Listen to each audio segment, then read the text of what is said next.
আজ সুপ্রিম কোর্টে যাচ্ছে এসএসসির হাইকোর্টের রায়। প্রায় 26,000-এর চাকরি বাতিল বিরোধিতায় আজ শীর্ষ আদালতের দ্বারস্থ কমিশন। আজই কি সুপ্রিম কোর্টে যাবে রাজ্য সরকার? সোমবার দিন প্রায় 25,753 জনের চাকরি বাতিল করে হাইকোর্ট, আর তা নিয়েই আজ কমিশন দ্বারস্থ হচ্ছে সুপ্রিম কোর্টের।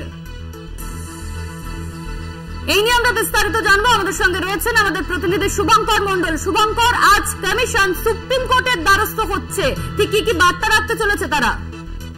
দেখো, মূলত তাদের যেটা অভিযোগ যে প্রায় 1.5 বছর সিবিআই তদন্ত করে যাদেরকে চিহ্নিত করেছিল সেই সংখ্যাটা কিন্তু 5,000-এর মতো, এবং সেই যে সংখ্যাটা সেটা হাইকোর্টেও জানিয়েছিল সেখানে সিবিআই, এবং সেখান থেকে হাইকোর্ট থেকে নির্দেশ আসে যে উক্ত 5,000 যাদের চাকরিতে দুর্নীতি বা বলা যেতে পারে গরমিল রয়েছে তাদেরকে নিয়োগ বরখাস্ত করতে হবে বা নিয়োগ বাতিল করতে হবে।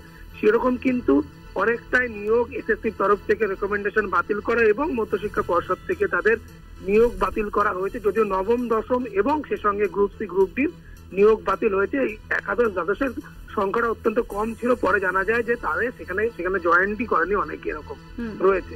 স্বাভাবিকভাবেই সেই সংখ্যাটা 5,000 ছিল, কিন্তু গত সোমবার কলকাতা হাইকোর্ট যে রায় দিয়েছে সেখানে কিন্তু দেখা যাচ্ছে যে সম্পূর্ণ 2016-র যে প্যানেল, অর্থাৎ নবম দশম একাদশ দ্বাদশ এবং গ্রুপ সি গ্রুপ ডির যে সম্পূর্ণ প্যানেল সেটাই কিন্তু বাতিল করে দেওয়া হয়েছে, সম্পূর্ণ নিয়োগ বাতিল করে দেওয়া হয়েছে।